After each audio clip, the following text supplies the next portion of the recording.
Hey everyone, happy Tuesday. I hope you guys are all doing fantastic.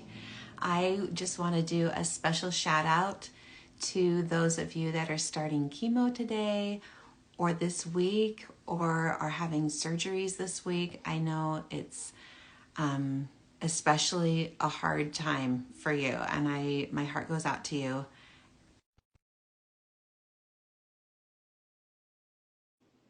I'm learning to not talk when I'm adding Marty, but I just want to let you know that my heart goes out to you. I'm thinking about you. Some of you I've been communicating with, and I just want to know that you're in my heart and in my prayers. Hi, Good Marty. morning.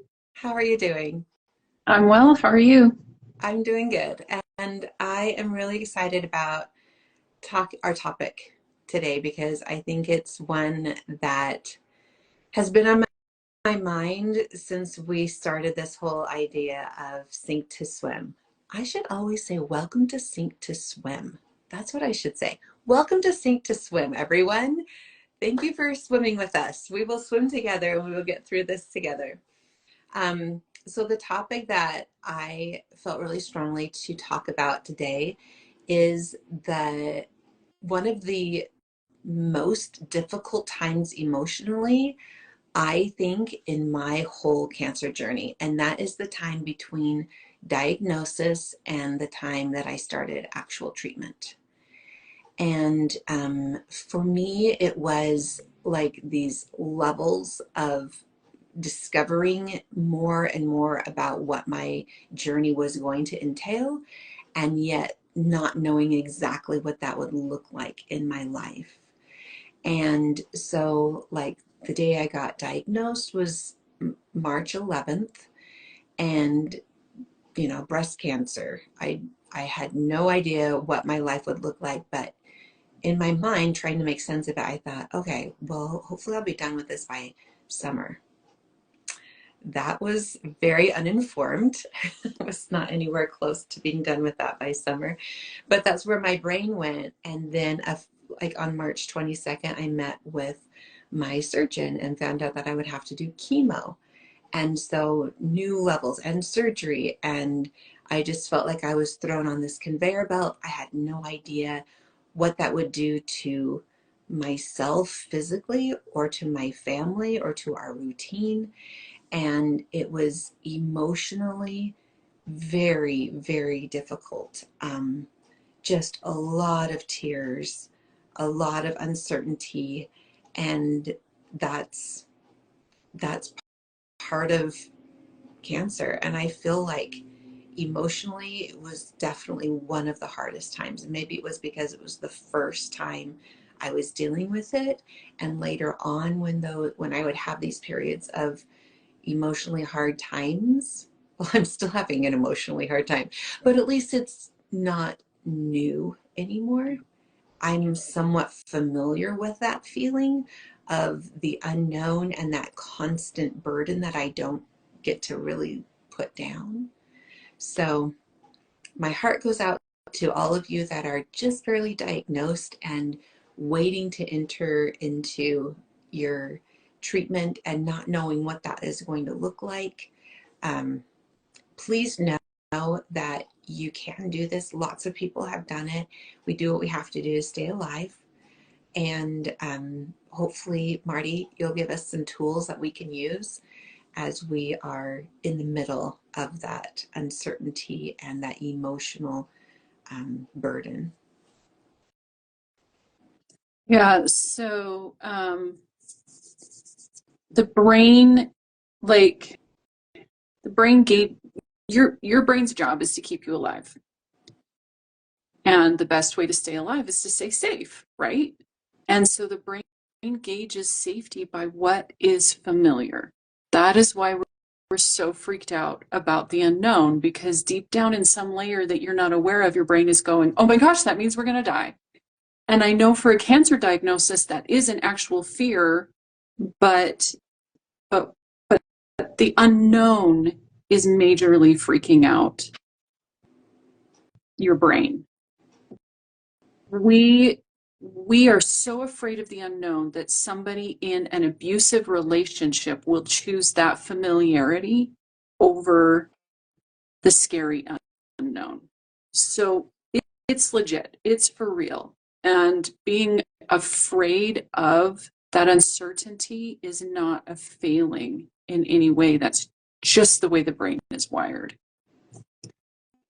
And, there's all sorts of exercises that you can do, like what's the worst that can happen and trying to plan things out, or, getting connected with resources like Pink Sync so that you can talk to other women that have experienced something similar, and trying to take the edge off of the unknown. But at the end of the day, life is going to bring you unknowns. And so I think really one way to be able to deal with that, no matter which version of unknown you're dealing with, or to be kind of like your own first responder before you start reaching out for those other exercises, or, gosh, what did Cami experience? What did so-and-so experience? To be your own first responder in those moments of uncertainty, I want you to remember that really all you've got is you. You are the most consistent thing in your life, right? So Friends might come and go, doctors might come and go, your belief in God might come and go. Like a lot of us that have religious belief, like even that isn't 100% stable. That's just life, right? yeah. But you always have you. And so you've got to learn Like how to be your own 24/7, person. 24/7. Like you're never not you. You're You're never never not with your, yeah. not you. Some of us are upset about that part. You are never not you. You are never not with Right. you. And so we've got to start showing up for ourselves. And so if I was sitting next to you and I just got some kind of terrifying diagnosis and I was like, Cami, I don't know what I'm going to do. Your first thing that you would do would be to comfort me. You'd hold my hand, you'd put an arm around my shoulder, you'd let me cry. We need to do those things for ourselves. And honestly, like, touch is so powerful even to ourselves. Like if I just go like this and I'm like, oh, sweetheart, it's okay. You're going to be okay. Like that feels good. Yeah. It doesn't have to be my mom or my grandma doing it for me, Right. you know? Like you showed us in that last video. Mm-hmm. Yeah. Yes. It's powerful. Yes. It's legit. It's for real. And so until we can start showing up for ourselves like we wish a bestie would, I mean, some of those trials, I just wish Jesus could walk in and wrap his arms around me. Yeah. And sometimes I can feel that and sometimes I can't. Yeah. But I still have my arms. Right. And so no matter what, you've got you and you've got to start showing up for you. I know it's hard, sweetheart. It's okay. I'm right here. I'm right here. And the more you show up for yourself, the more you're going to be able to trust the comfort you get from yourself. Does that make sense? Interesting. Yeah. It's like you're building integrity with yourself. Oh, yeah. Trust is integrity over time. If I trust you, it's because you've shown up for me more than once. If you keep showing up for yourself, you will have more trust for yourself. Yeah. And that knowledge will grow that no matter what uncertain things happen, you're there for you. I can relate to what you're talking about. The thing that I would do, and this isn't anything that I would really plan out, but sometimes in the morning, when I was first going through chemo, especially. Okay, all the way through chemo, mornings were just really hard, and I'd wake up so discouraged, like, oh my gosh, this is where I'm at, and this is so hard. How am I going to do this today? And inevitably, I'd get myself out of bed to at least use the bathroom, right? Mhm. I would, while I was washing my hands, I would look at myself in the mirror and I would tell myself, you have to do this. That's what came out. Like, you have to do this. You don't have a choice. You're going to be strong and you have to do this. You will do it. And maybe that's a little harsher than I should have been, but I mean, I guess that's what I Sometimes we need tough love right. too. Right? Like maybe I should have said first, maybe I should have acknowledged to myself, yeah, Cami, this is hard. And then said, but you do hard things. And I do remember telling myself that, like, you've done a lot of hard things. And I would think about that. Like, think about, you went to a foreign country and learned a foreign language. That was really hard to do. Um, in infertility, that was heart-wrenching. And just kind of go back and think about all the difficult things that I've done and say, no, this is just one of those hard things. You're Yeah. going to do it. You have to do it. And I Yeah. felt like almost empowered, like, oh yeah, this is what we're doing. And I think my brain just believed me. Like, this is what we're doing. Okay, here we go.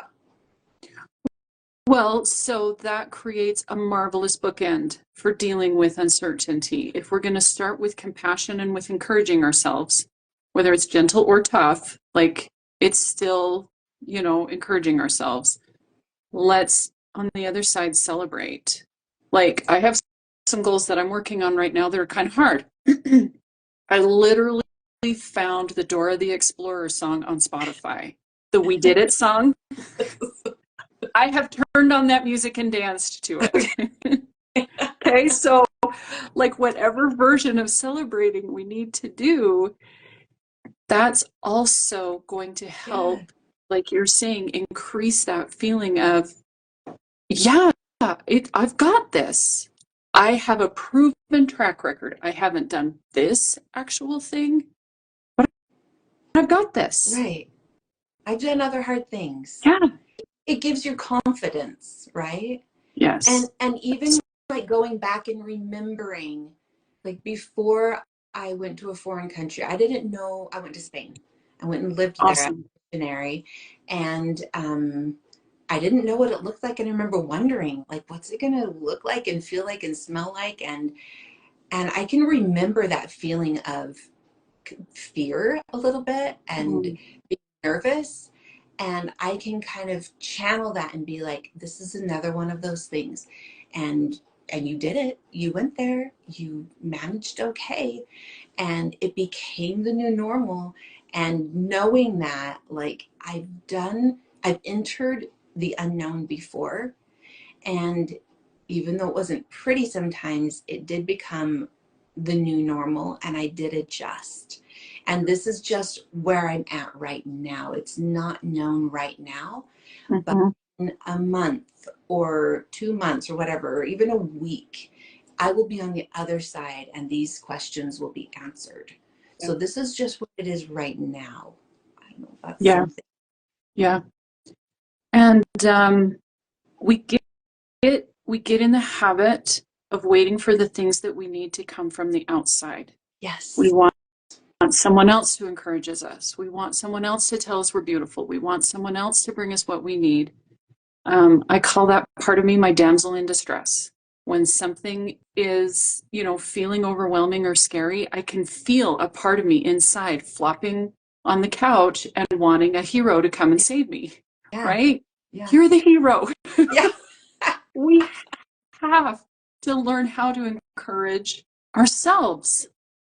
And the Yes. way you're looking back on the things that you have conquered in the past is a form of encouraging yourself. We've got to get in the habit of doing that more often. Like think of yourself as an Olympic athlete. You are in the breast cancer event. And what does an athlete do? They don't just show up for the competition.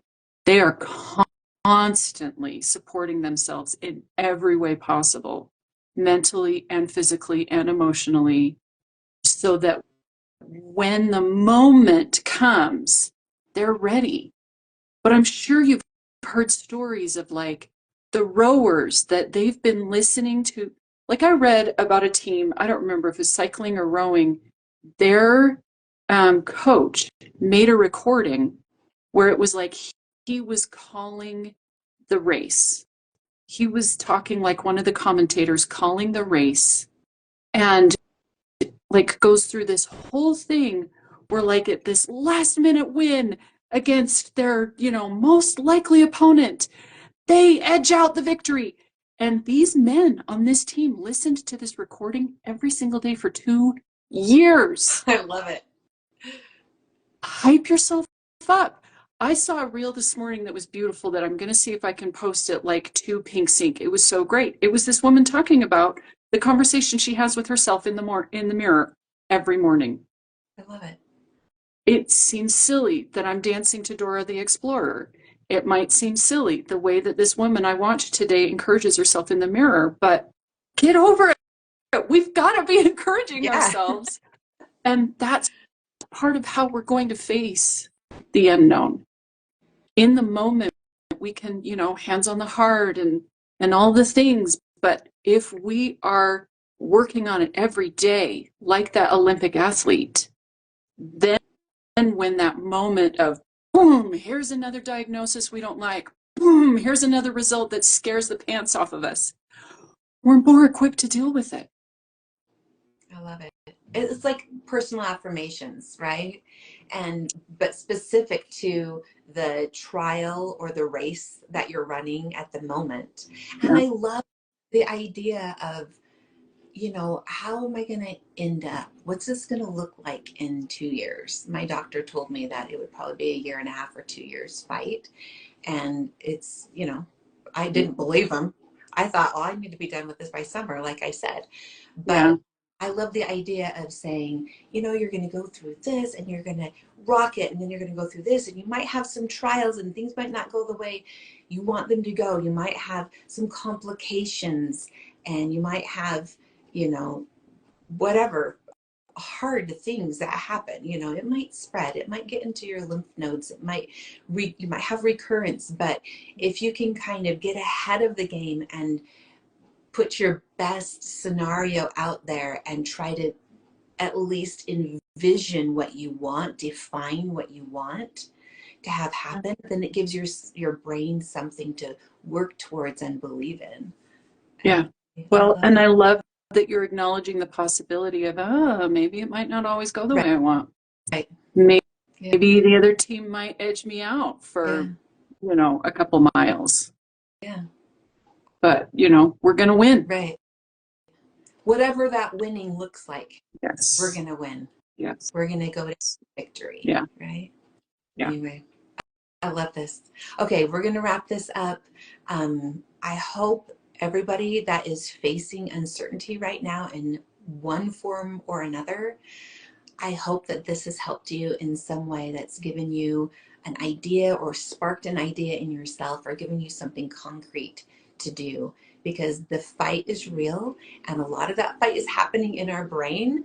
And thank you, Marty, for helping us with concrete tools that we can use, and mostly being our own best advocate and our own best cheerleader and practicing that so we have integrity with ourselves. So thanks for swimming with us today.